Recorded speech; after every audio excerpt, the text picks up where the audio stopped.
ही दोन्ही साजिरी हृदय मंदिरे स्मराकारे आपुली आपण करा सोडवन संसार बंधन तोडावेगी ज्ञानदेवा ध्यानी रामकृष्ण माळा हृदयी जिव्हाळा श्रीमूर्तिरया आपुली आपण करा सोडवन संसार बंधन तोडावेगी पांडुरंगा करू प्रथमा नमन करू प्रथमा पांडुरंगा करू प्रथमा नमन करू प्रथमा हे चरण संतापिया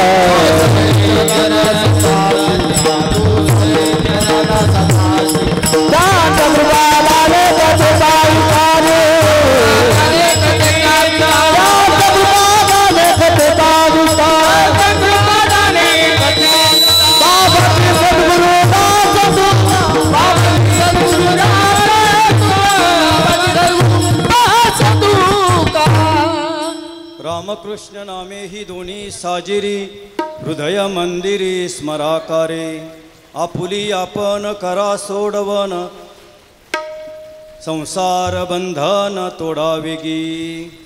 आज आपल्या समोर कीर्तनासाठी जो अभंग गायला गेलेला आहे तो माऊली विश्वमाऊली विश्वगुरू ज्ञानेश्वर महाराज यांचा 3 चरणांचा नामाचं महत्त्व सांगणारा असा हा अभंग घेतलेला आहे आणि आपल्या जवळ तो सर्वांच्या परिचयाचा सुद्धा आहे। विठ्ठल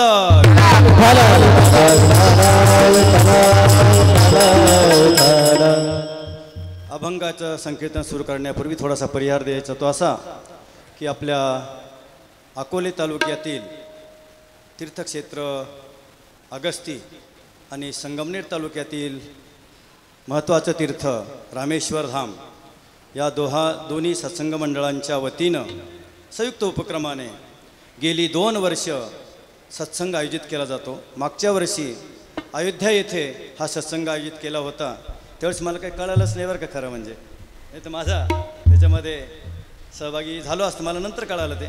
आणि यंदा आपल्या सर्वांच्या भाग्यानं कृष्णाची जी जन्मभूमी आहे त्या कृष्णाच्या जन्मभूमीमध्ये आपला हा सत्संग घडत आहे आणि आज हा आपल्या सत्संगाचा 3रा दिवस आहे। आणि त्या कोणता अभंग घ्यावा कारण मी तिथे आपली ज्या लक्झरी बस होत्या त्या मध्यंतरीच थांबवल्या गेल्या, ते म्हणे 11 वाजेपर्यंत काय आता बस जात नाही। आणि मग रिक्षाने आम्ही आलो, गेटमध्ये उतरतच होतो त्यावेळेस लगेच मला फोन आला की तुम्हाला कीर्तन करायचं आहे आणि लगेच मग म्हणलं बरं ठीक आहे।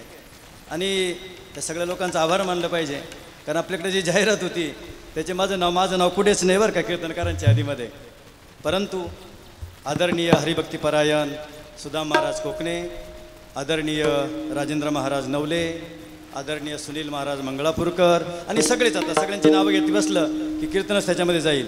या सर्वांच्या प्रेमाचं पोषण असलेला मी माझ्या वाटेली अभंग संकीर्तन सेवा आलेली आहे। आणि मग आपल्याला आता आणि आपलं भाग्य आहे बरं का सगळ्यांचंच, कारण आपल्याला वृंदावनासारख्या जिथे कारण आपल्या भारतीय जनमानसावर बरं का लक्षात ठेवा आपल्या भारतीय जनमानसावर 2 व्यक्तींनी अधिराज्य गाजवलेले आहे आणि हे अधिराज्य गाजवत असताना या देशावर आपल्या हिंदुस्थानवर प्रचंड मोठमोठी आक्रमणं झाली, सुलतानी आक्रमणं झाली, परंतु आणि हे 2 नावं पुसण्याचा त्यांनी आटोकाट प्रयत्न केला परंतु ती नावं तर पुसली गेली नाही।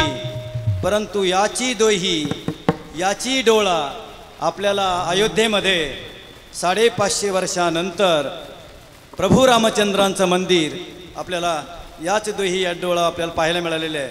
तर तसंच नव्हे तर मी साधारणपणे मला वाटतं 2004-5 साली वृंदावनामध्ये आलो होतो असं यात्रेनिमित्ताने आणि त्यावेळेचं स्वरूप अतिशय गलिच्छ होतं बरं का सगळीकडेच, म्हणजे गया असू द्या काशी असू द्या अगदी छोटे छोटे बोळ, तिथे ते अनेक गाया त्यांचं मलमूत्र सगळीकडे तो शेणाचा वास भरून राहिला असं अतिशय गलिच्छ होतं बरं का स्वरूप।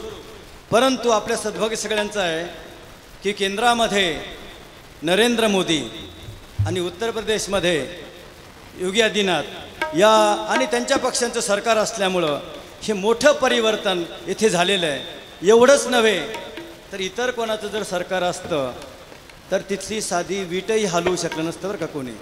लक्षात घ्या, या दोन महात्म्यांचे आपल्या सर्व लोकांवर, हिंदू राष्ट्रावर, आपल्या सर्वांवर फार मोठे उपकार आहेत की त्यांनी आपल्या या जीवनामध्येच ही दोन गोष्टी, म्हणजे काशीला कॉरिडॉर झालेली आहे, वृंदावनामध्ये आपलं जे कृष्ण जन्मभूमी आहे तिथे कॉरिडॉर झालेली आहे, आणि प्रभू रामचंद्रांचं तर मंदिरच आता उभं राहिलेलं आहे. विठ्ठल.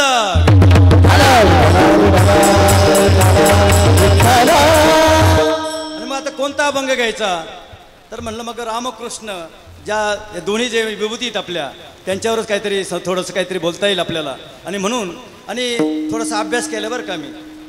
मी इंग्लिशचा प्राध्यापक होतो, 4 वर्षापूर्वी रिटायर झालो. जवळजवळ 100 प्राध्यापक इंग्लिशचे मी निर्माण केलेले आहेत, आणि माझी त्याच्यामध्ये PhD सुद्धा झालेली आहे. आणि PhD करत असताना मी अनेक जी PhDचा विषय जो होता तो योगांचं जीवन होतं. 4 योगी जे होते आपल्या भारतामध्ये होऊन गेलेले, त्यांच्या जीवनावर मी PhD केली, आणि त्यांनी योगाचा अभ्यास केलेला आहे. आणि त्या 4ही विभूतींना देवाचं दर्शन साक्षात्कार झालेलं आहे. आणि मग त्यांच्या जीवनाचं ज्यावेळेस जवळून अगदी तुलनात्मक अभ्यास करीत होतो, तेही अशा याच्यापर्यंत पोचले की नामसंकीर्तनाशिवाय आपल्या जीवनाला अर्थ नाही, मानवी जीवनाला.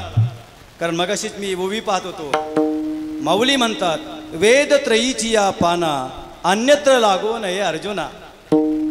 कारण ही भक्ती जी आहे, देव जे आहे, संत जे आहे, ज्ञानेश्वरी आहे, गाथा आहे, एकनाथी भागवत आहे, काहीतरी रामायण आहे, महाभारत आहे, हे काही डासांसाठी निर्माण झालेलं नाही आहे, हे काही गायबैलांसाठी निर्माण झालेलं नाही आहे, हे काही कोंबड्यांसाठी निर्माण झालेलं नाही आहे. हे फक्त आणि फक्त आपल्या मानवासाठीच निर्माण झालेलं आहे. आणि भगवंत सांगतात की हे अर्जुना, अरे ह्या मानवी देहाला जर तुम्ही प्राप्त झालेला असाल ना, तर तुम्ही माझी भक्ती केली पाहिजे. तरी झडझडोनी वहिला निग, ये भक्तीची या वाटे लाग, जेने पावशी अव्यंग निजधाम माझे. गॅरंटी दिली आपल्याला, जो माझी भक्ती करील. आतापर्यंत नाही जमलं, सगळे आता 60च्या वरचेच बरेचसे लोक आहेत तिथे जे आपल्या यात्रेमध्ये आहेत, 60च्या वरचे सगळे लोक आहेत. 60 वर्ष आमच्याकडून काही साधना नाही होऊ शकली, परंतु इट इज नेव्हर लेट. इंग्लिशमध्ये एक म्हण आहे, इट इज नेव्हर लेट. काय नाही, आतापर्यंत काही झालं नाही. आतापर्यंत आमचं जीवन काहीतरी संसार प्रपंच ओढण्यामध्ये, व्यसनाधीनतेमध्ये, काहीतरी इतर गोष्टीमध्ये गेलं, काही हरकत नाही. पण आता आपण सुरुवात करायला पाहिजे. एकनाथ महाराज म्हणतात, भक्ती विना पशु कशाशी वाढला. अरे तुमच्याकडून जर भक्ती होत नसेल तर तुमच्यामध्ये एखाद्या गायीमध्ये, तुमच्यामध्ये एखाद्या म्हशीमध्ये, तुमच्यामध्ये एखाद्या डासामध्ये, तुमच्यामध्ये आणि एखाद्या कोंबडीमध्ये काय फरक आहे? नाही तरी काय थोडी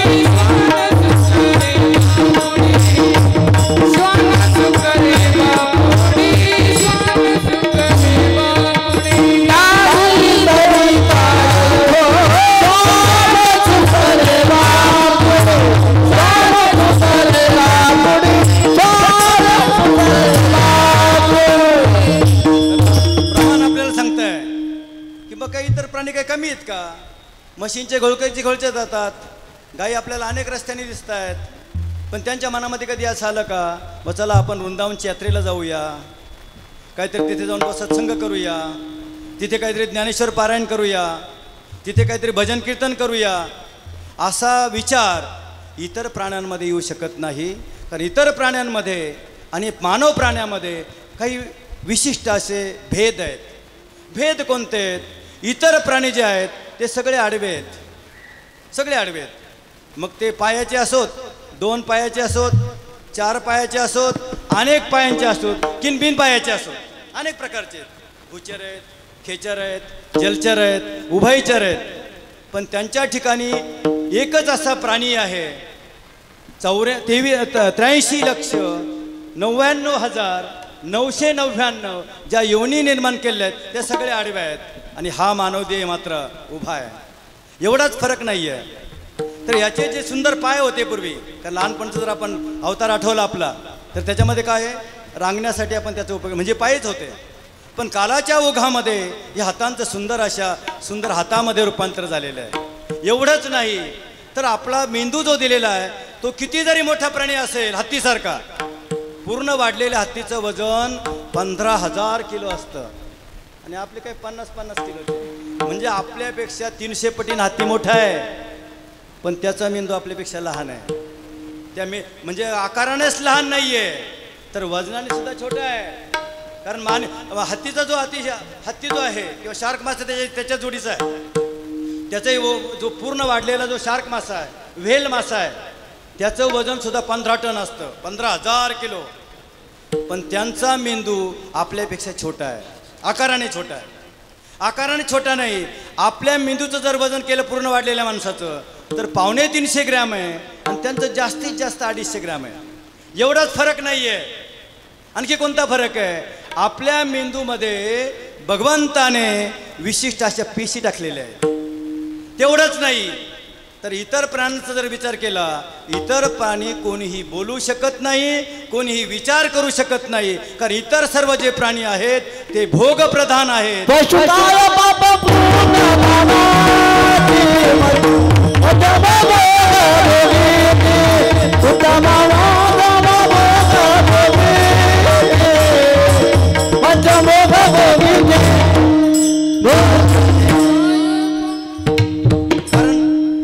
फरक आहे. एवढाच नाही तर आणखी एक विशेष भेद आहे, तो म्हणजे त्या पेशीमध्ये आणखी विशेष सेल्स टाकलेले आहेत आणि त्याच्यामुळे माणूस बोलू शकतो.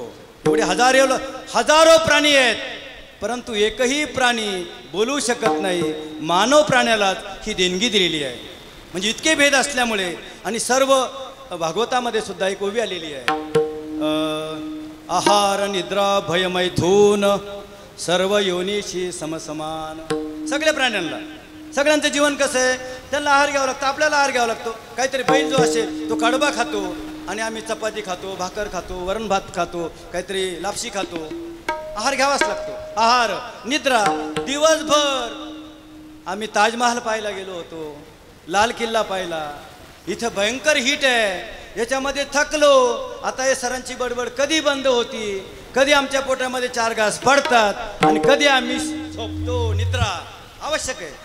बैल शेतामध्ये राबतो, त्याला झोप लागते, आम्हाला सुद्धा झोप लागते. आहार निद्रा. भय. अरे हे महाराजांनी आम्हाला सूचना दिलेली आहे, कोणी मागं राहायचं नाही. तर मागं राहिलं तर त्याला स्पेशल गाडी करून यावं लागेल. स्पेशल गाडीला 5,000 रुपये लागतील. भय. चला बाबा चला, पटापट चला, सगळ्यांच्या पुढे पळे. भय. आणि आपल्यासारखाच प्राणी नरमादीच्या संयोगातून निर्माण होतो. मैथून. आहार निद्रा भय मैथून सर्व योनीशी समसमान. आणि मग मानव जो आहे तो मात्र त्यांच्यापेक्षा वेगळा आहे. त्याच्याकडून भगवंताची काहीतरी अपेक्षा आहे. आणि मग भगवंत सुद्धा गीतेमध्ये सांगतात, मनुष्यानाम सहस्रेषु कशदितति सिद्धये. की अरे अर्जुना, मी हजारो माणसांना दररोज जन्म देतोय. आपल्या भारताचा जर विचार केला तर आज आपल्या भारताची लोकसंख्या 145 कोटी आहे. दररोज आपल्या भारतामध्ये 3 लाख मुलं जन्माला येत आहेत. 3 लाख मुलं आणि 2 लाख संपत आहेत. 2 लाख मृत्यू पावतात, 1 लाख वाढत आहेत. वर्षाच्या काठी जर विचार केला तर आपल्या भारताची लोकसंख्या 1.5 कोटीने वाढते दर वर्षाला. आणि सगळा ऑस्ट्रेलिया आपल्यापेक्षा 7 पटीनं मोठा आहे. पण तो 7 पटीनं मोठा जरी असला त्यांची लोकसंख्या फक्त 1,20,00,000 आहे. म्हणजे आपल्या भारतामध्ये दरवर्षी 1.25 ऑस्ट्रेलिया निर्माण होतो. 1 ऑस्ट्रेलिया निर्माण होतो. त्यांची जेवढी लोकसंख्या आहे त्याच्यापेक्षा 1.25 पटीनं आमची लोकसंख्या वाढते. परंतु भगवंताची अपेक्षा आहे की अरे ह्या मानवी देहाला जे प्राप्त झालेले आहेत त्यांच्याकडून माझी अपेक्षा आहे. त्यांना हात दिलेत, कान दिलेत, डोळे दिलेत, मुख दिलंय, नाक दिलंय, पण कोणी त्यांचं त्याचे इंद्रिय दिली आहेत, कर्मेंद्रिय आणि ज्ञानेंद्रिय. त्याची अपेक्षा आहे की अरे पाय दिले आहेत, सकाळी आपला नित्यनेम जरा उरकला तर आपले पाय देवालयाकडे गेले पाहिजे. परंतु आमची दिले इंद्रिय हात पाय कान, इंद्रिय हात पाय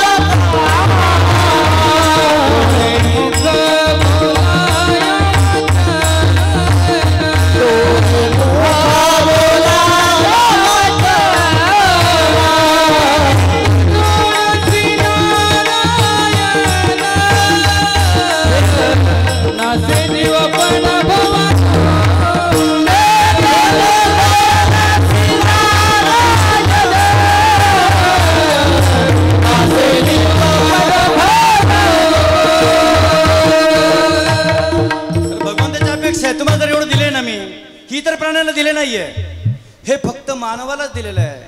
आमचे पाय कुठं वळतात, सकाळीच मध्यालयाकडे वळताय.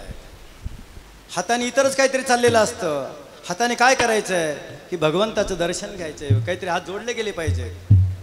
आणि मग हे जर होत नसेल तर आपल्यामध्ये आणि पशुमध्ये काहीच फरक नाही आहे. आणि म्हणून मग भगवंताच्या एवढंच नाही तर माऊलीला वाटलं की भगवंताची चूक झाली. मनुष्यानाम सहस्रेषु हजारामध्येच बोललेले आहेत.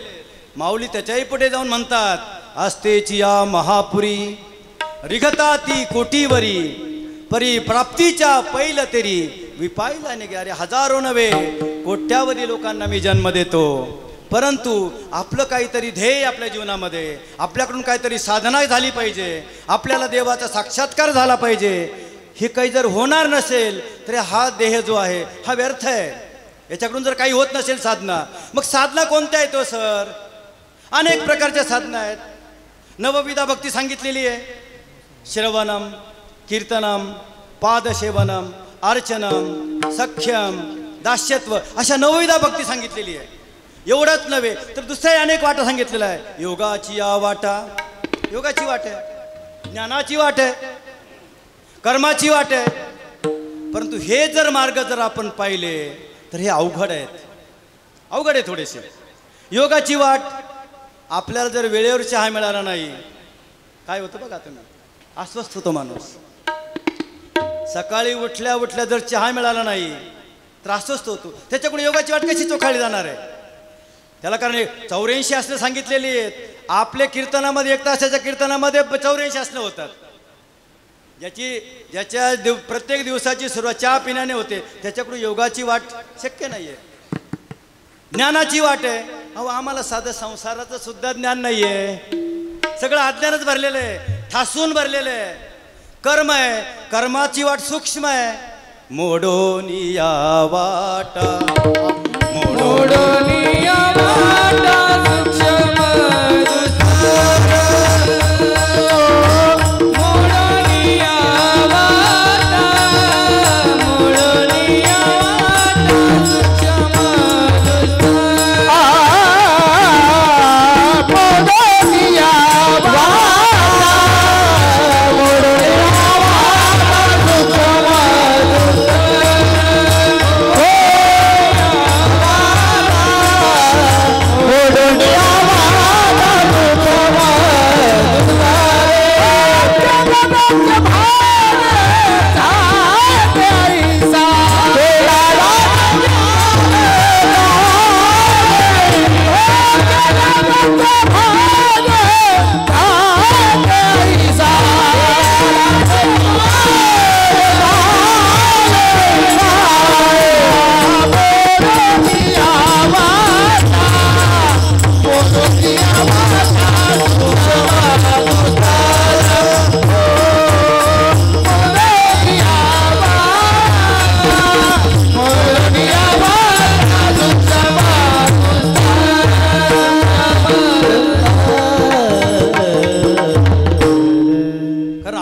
अधिकार आहे. संतांनी आज आपला अधिकार पाहिला की ही जी सामान्य लोक आहेत, अडाणी आहेत, कबाडी आहेत, यांच्याकडून फार मोठं साधन होणार नाही, साधना होणार नाही आहे. यांना ही बाकीची जी साधनं आहेत, बाकीच्या ज्या वाटा आहेत त्या पेलवणाऱ्या नाही आहेत. योगाची वाट ही चालू शकत नाही. ज्ञानाचा त्यांचा जवळजवळ संबंधच नाही, अज्ञानच ठासून भरलेलं आहे. कर्माची वाट सूक्ष्म आहे अतिशय. आणि म्हणून मग यांना कोणती वाट चालेल तर मग त्यांनी एक सोपा मार्ग शोधून काढला की जिथे सगळ्या जातीचे, सगळ्या कुळाचे, सगळ्या लिंगाचे एकत्र येऊन भजन करू शकतात. आणि मग ही वाट कशी आहे? तुका म्हणे साधन सुलभ गोमटे. साधन आहे तिथे, कसं आहे ते अतिशय सुलभ आहे, गोमट आहे. तुका म्हणे सोपे आहे सर्वाहुनी. सर्वात सोपं आहे, सर्वात गोमट आहे, सर्वात सहज करण्यासारखं आहे. हे कोणतं साधन आहे? नाम संकीर्तन.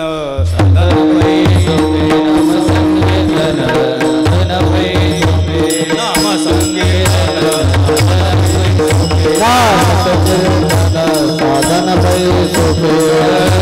पापी जन्मांतरीचे रतिल पापी जन्मांतरचे रतिल पापी जन्मांतरचे नाम संकीर्तन साधन पै सोपे, सोपं साधन आहे.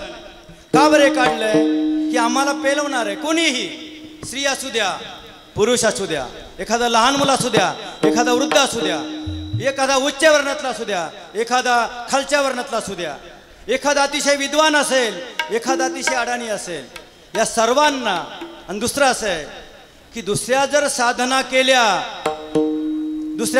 केल्या, अनेक लोक योगाच्या वाटेला चालत होते, योग भ्रष्ट झाले, ते साधन पूर्ण झालं नाही. काही ज्ञानाची वाट चोखळली, ज्ञान प्राप्त झालं नाही. कर्मिष्ठ होते काही, त्यांनी कर्माच्या वाटेल झालं, त्यांना ते साधता आलं नाही. आपलं जे मानवी जीवनाचं जे साध्य आहे ते त्यांना साध्य करता आलेलं नाही आहे. परंतु आमचा एखादा बाळाभोळा जो आहे माणूस, ज्याला कसलंच ज्ञान नाही आहे, फक्त संतांनी सांगितलं आहे की तुम्ही नाम घ्या काहीतरी. मी इंग्लिशचा प्राध्यापक होतो आणि आमच्या याच्यामध्ये एक कवी आहे, इंग्लिश कवी, टेनिसन नावाचा. आणि आपण सगळे भाग्यवान बरं का, भारतामध्ये राहणारे सगळे लोक भाग्यवान आहेत. कारण आपण मुलांची फार काळजी घेतो. म्हणजे रस्त्यानं जर चाललो ना, नवरा बायको आणि 2 मुलं कसे चालतात बरं. जो पुरुष असतो तो रहदारीच्या रस्त्याने राहतो, रहदारीच्या बाजूला असतो. बायको जी असते ती अगदी पलीकडे सुरक्षित असते सर्वात. आणि दोन्ही जे मुलं आहेत ते अगदी सुरक्षित दोन्ही हाताने धरलेले असतात. इंग्लंड, वेस्टर्न जी कंट्रीज आहेत, पाश्चिमात्य देश आहेत, तिथं असं आहे की छोटं जरी मुलं असलं, त्यांना पिकनिकला जर जायचं असेल तर ते एखाद्या त्या ट्रेवर बिस्किटं, केक, दूध, पाणी असं ठेवून जातात. त्या मुलाला ज्यावेळेस त्याने दोघं नवरा बायको निघून जाणार, भोगप्रधान संस्कृती तिकडे. आणि गेलं आता दिवसभर काय वाटत नाही मुलांना, टी व्ही चालू करून द्यायचा किंवा मोबाईल पाहत बसायचं. आणि भूक लागली का बिस्किटं खायची, भूक लागली का समोसा खायचा, भूक लागली का केक खायचा, पाणी प्यायचं आणि हे राहायचं. पण रात्र झाली की मुलांना भीती वाटते, त्या टेनिसनला भीती वाटायची. आणि मग रात्र झाली, सगळीकडे अंधार पडलाय, आता काय करावं. परंतु टेनिसन, आणि एक लक्षात घ्या बरं का, इतर धर्मीय जेवढे लोक हे आहेत त्यांच्याकडून बरंचसं काही घेण्यासारखं आहे बरं का. एक मुस्लिम व्यक्ती जी आहे तो दर शुक्रवारी मस्जिदमध्ये जाते. मस्जिदमध्ये जाताना एकटा जात नाही, लक्षात घ्या. तो आपल्या बायका मुलांना घेऊन जातो. आणि बायका मुलांना घेऊन जातो म्हणजे इथं आपला हा ईश्वर आहे, इथं आपण गेलं पाहिजे, त्याच्याविषयी आदराची भावना आपल्या मनामध्ये पाहिजे. असे संस्कार लहानपणापासून होतात. ख्रिश्चनांमध्ये 25 डिसेंबरला नाताळ साजरा केला जातो, ख्रिसमस. आणि ते आई वडील मग त्यांच्या नातेवाईकांना, मुलांना असं भेट देतात. त्यांच्याकडे चांगली पद्धत आहे भेट द्यायची काहीतरी ख्रिसमसला. काही तुम्हाला जशी यथाशक्ती असेल, मग एखादी छोटी गाडी बघ, थोडीशी, एखादा पाव. आता बघा तुम्ही आता खरेदी करतायत, कोणी बांगडे घेतले आहेत, कोणी पावे घेतलेत, कोणी मोरपीस घेतले. कशासाठी? जो माझा नातू आहे त्याच्या गालावरून ते मोरपीस फिरवायचं. ते ख्रिश्चन लोक काय करतात, 24 डिसेंबरच्या रात्री एखादं जे खेळणं आहे, चेंडू असेल, बाहुली असेल, एखादी गाडी असेल, त्याच्या उशाला ठेवून देणार. आणि सकाळी तो मूल उठलं, तिथे बेडरूम सेपरेट असते बरं का त्याची, मुलाची, लहानपणापासूनच. त्याला भूक लागली का आई तिकडे जाते, त्याला स्तनपान करते आणि परत नवऱ्यापाशी येऊन झोपते. माफ कर बरं थोडंसं. आणि मग सकाळी ज्यावेळेस ते मूल उठतं तर पाहतं की अरे माझ्या उशाला बॉल ठेवलेला आहे, माझ्या उशाला गाडी ठेवलेली आहे, माझ्या उशाला काहीतरी मोरपीस ठेवले. आणि मग ती विचार करतं, बरं रात्री कोणी ठेवलं असेल. मग ते आईवडिलांना विचारतं, बरं हे मोरपीस कोणी ठेवलं इथे. मग ते आईवडील काय म्हणतात, का आम्हाला काही माहीत नाही बा कोणी ठेवले, आम्हाला काय. अरे पण आम्हाला माहिती आहे बरं का, की 25 डिसेंबरच्या रात्री येशू नावाचा आपला जो देव आहे तो ह्या पृथ्वीवर अवतारित होतो. आणि त्यानं का तो असं मुलांना भेटी देत असतो. म्हणजे लहानपणापासून आपला येशू आहे, आपला अल्लाह आहे, अशी त्यांच्या जाणीवपूर्वक संस्कार केला जातो.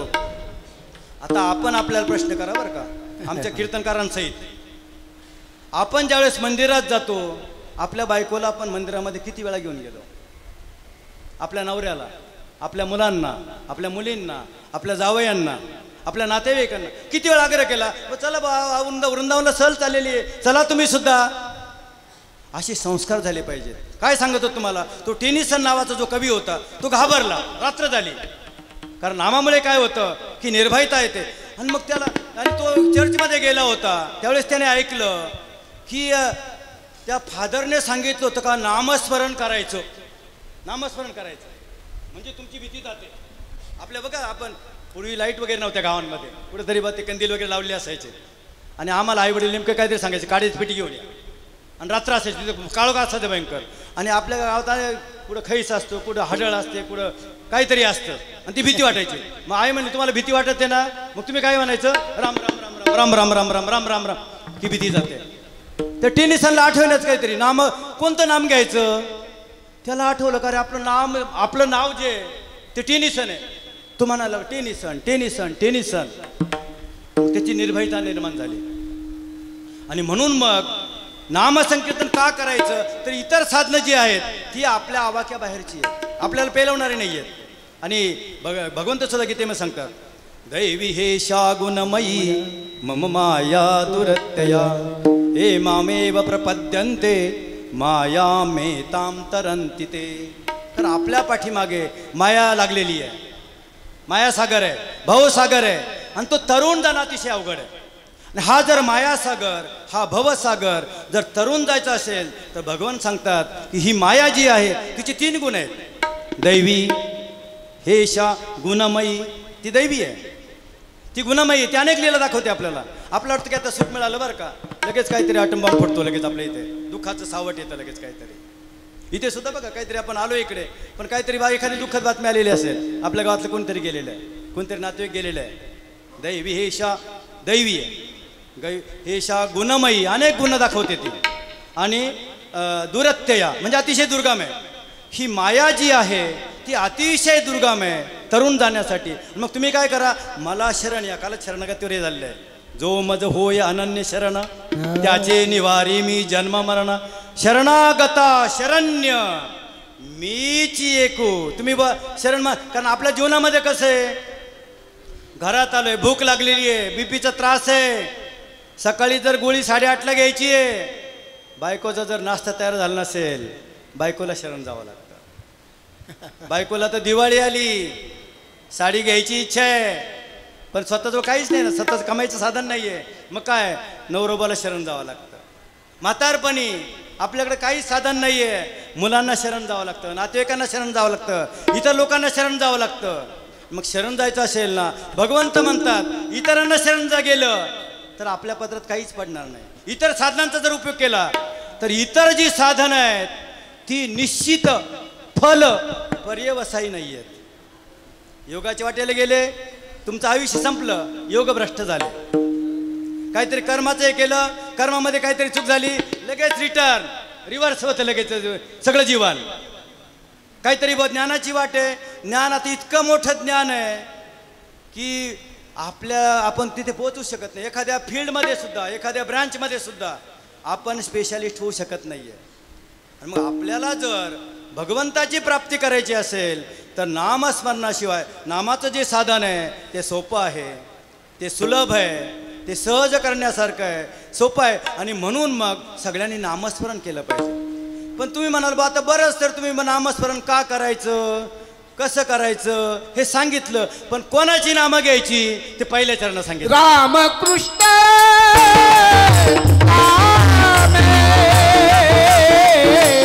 हे दोन्ही साजिली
करायचं नाही, तुम्हाला नामसंकीर्तन करायचं आहे, नामाचं उच्चार करायचा आहे ना, मग इतर कोणाचाच उच्चार नाही करायचा.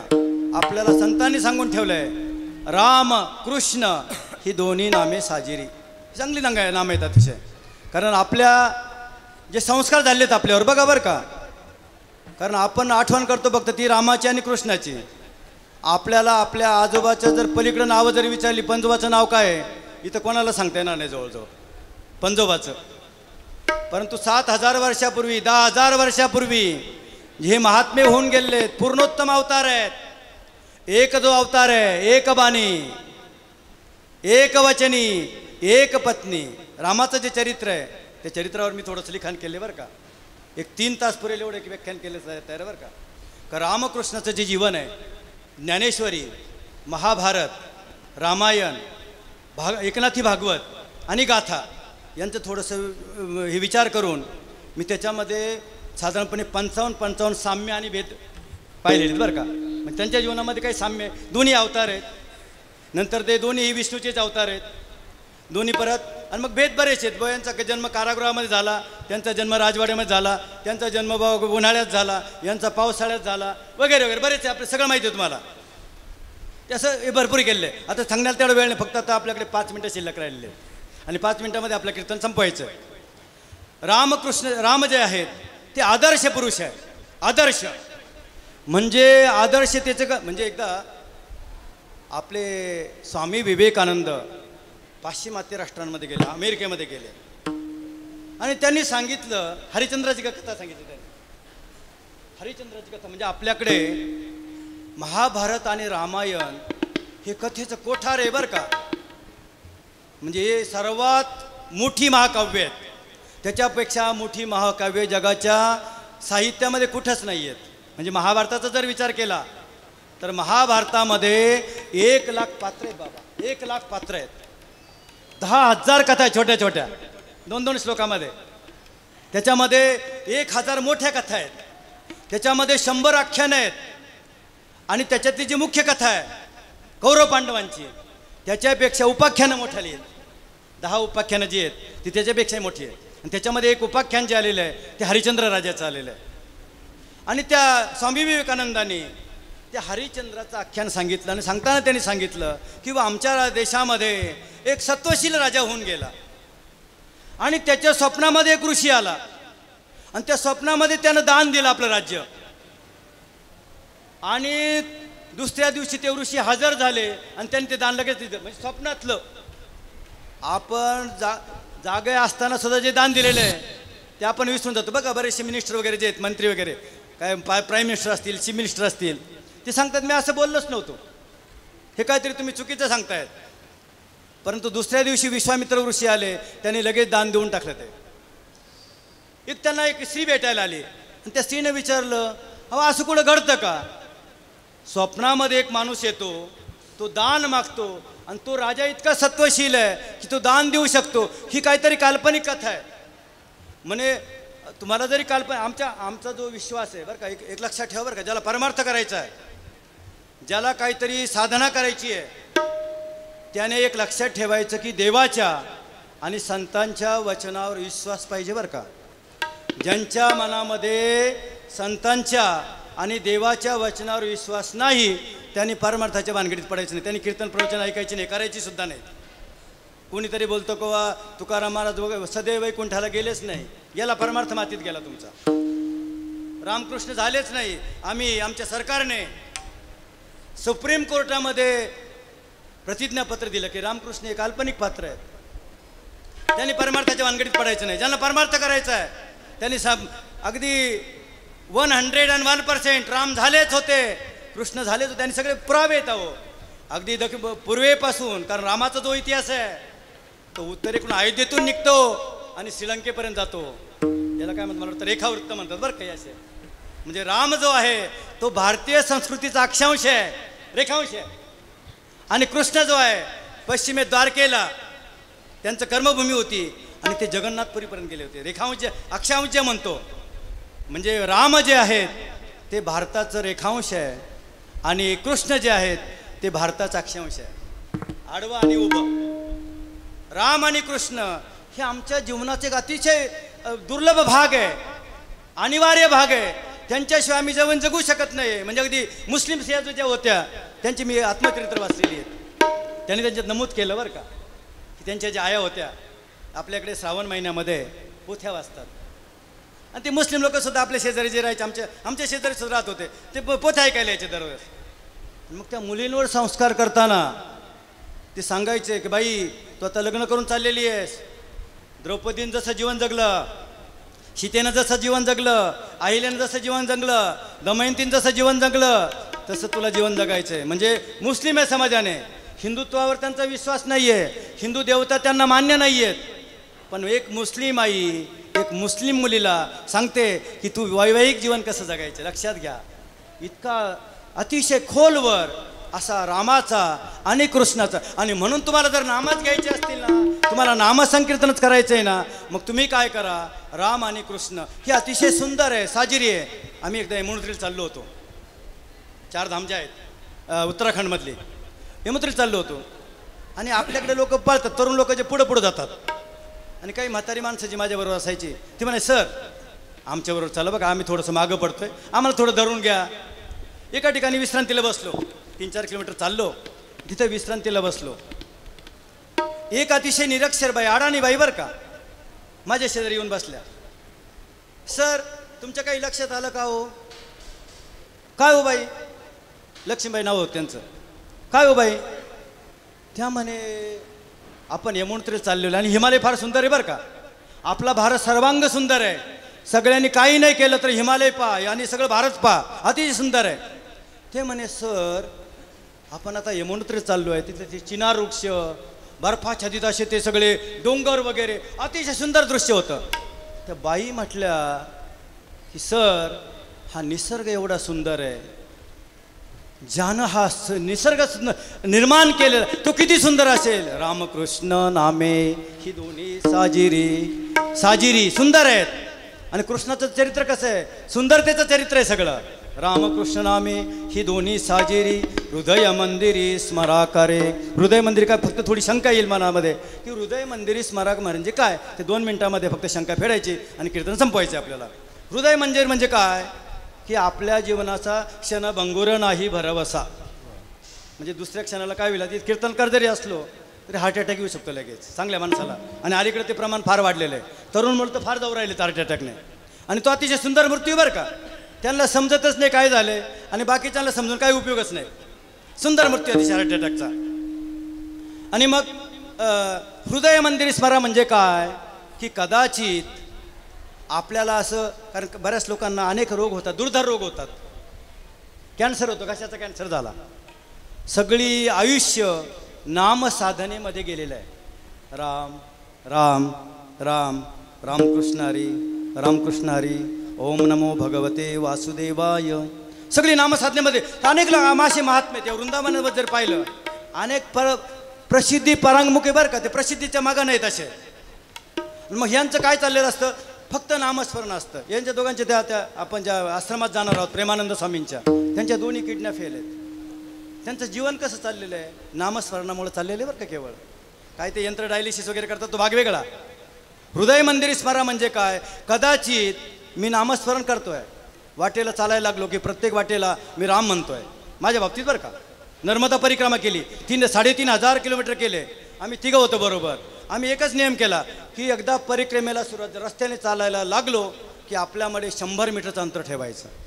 माझा काहीतरी मंत्र आहे, दुसरा एक काहीतरी मंत्र आहे, तिसराचं काहीतरी मंत्र आहे. आपण रस्त्याने चालताना बोलायचं नाही. आपलं काही गप्पा चालतात, तुझी सून कशी, तुझा व्याही कसा, ही कशी, ती कशी. अहो हे गबाळ कशाला उचकीत बसता तुम्ही.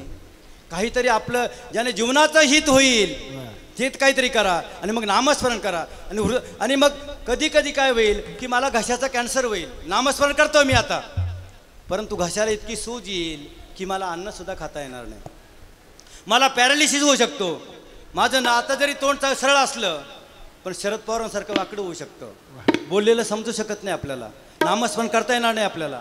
आणि म्हणून मग इतकं नामस्मरण करायचं, इतकं नामस्मरण करायचं, तोंड बंद झालं, कानपूर लाईन बंद झाली, नागपूर लाईन सुरू झाली, तरी सुद्धा इथं नामस्मरण चालू पाहिजे बरं का. हृदय मंदिरी स्मराकारे. याने काय होईल? आपुली आपण करा सोडवन संसार बंधन तोडावी. कारण का आपल्याला कळत नाही बरं का कधी संसार सोडायचा. कारण इथं कसं आहे, रामाच्या जीवनात एक आदर्श आहे. दशरथ राजा आंघोळ झाली, खोबऱ्याचं तेल लावलं आणि आरशासमोर भांग पाडायलासाठी उभे राहिले. आणि त्यांनी पाहिलं की उजव्या कानावर एक केस जो आहे तो पांढरा झाला. त्यांनी समजलं की आपण वृद्ध झालेलो आता, आपलं तर काही कामं उरलेलं नाही, रिटायर व्हायला पाहिजे. त्यांनी लगेच वशिष्ठांना मंत्र्यांना बोलवलं आणि आता उद्यापासून रामाला राज्याभिषेक करायचा आणि त्याच्या हातामध्ये राज्य द्यायचं, असं ज्याचा एकच केस पांढरा झाला होता त्याने ठरवलं. परंतु आजच्या रामाचे सगळे केस पांढरे होतात, परंतु दशरथ गादी सोडत नाही. लक्षात घ्या. म्हणून आपण काय करायचं? करावी तातडी परमार्थाची संसार बंधन तोडावी. इथं काहीतरी सांगतो आम्ही, ज्ञानेश्वरी वाचायला सुरुवात करा, उद्यापासून लगेच सुरुवात करायची. परंतु तातडी केली, सुरुवात केली, पण पुढे गेलं का मग सावकाश चालून द्यायचं. एक एक ओवी काहीतरी 100 ओव्या पाठ झाल्या पाहिजेत आपल्या, काहीतरी अभंग पाठ झाले पाहिजेत. संसार बंधन तोडावेगी. नंतर आणि आपल्या मनात येतं हे लोक सांगतात, अनेक लोक सांगतात तुम्ही काकडा करा, हरिपाठ करा, अमुक करा, ज्ञानेश्वरी वाचा. पण वागचौरे सर खरोखरच ज्ञानेश्वरी वाचतात का? खरोखरच गाथा वाचतात का? खरोखरच त्यांनी रामायण वाचलेलं आहे का? अशी आपल्या शंका येते. अनेक भक्तांनी शंका विचारली, माऊली तुम्ही आम्हाला सांगता की बुवा तुम्ही नामस्मरण घ्या, ते म्हणतात नाही तुम्हाला सांगत नाही. ज्ञानदेवा ध्यानी रामकृष्ण माळा हृदयी जिव्हाळा श्रीमूर्ती रया तुहारे श्रीहरी पाहिला डोळे भरी. पाहता पहाने दुरी सारोनिया.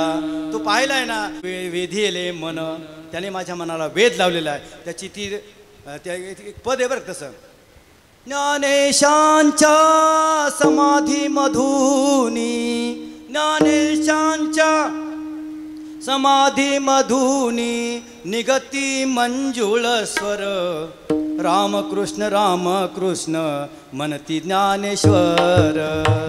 रामकृष्ण रामकृष्ण मनती ज्ञानेश्वर. रामकृष्ण नामे ही दोन्ही साजिरी हृदय मंदिरी स्मराकारे. आपणही सर्वांनी नामस्मरण करावं, रामकृष्णांचं नाम घ्यावं, अशी एक देवांचा जो मेसेज आहे तो आपल्यापर्यंत पोहोचलेला आहे. इथे आता कीर्तन जवळ संपलेलंच आहे. एकदा मोठ्या प्रेमाने भगवंताचं भजन करायचं. विठोबा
अतिशय थकलेले आहेत बरं का दिवसभर.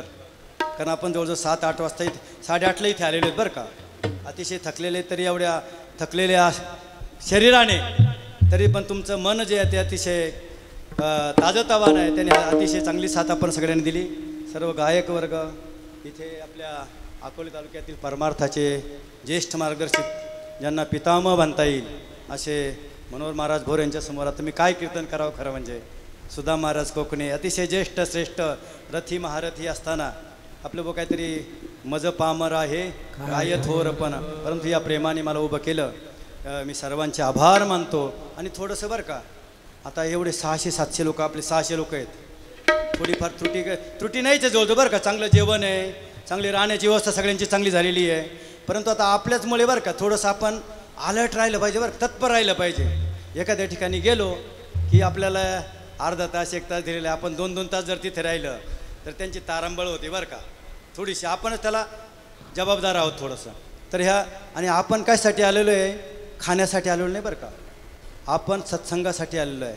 इथं आलो आहे ना, आपल्याकडून जास्तीत जास्त नामस्मरण झालं आहे.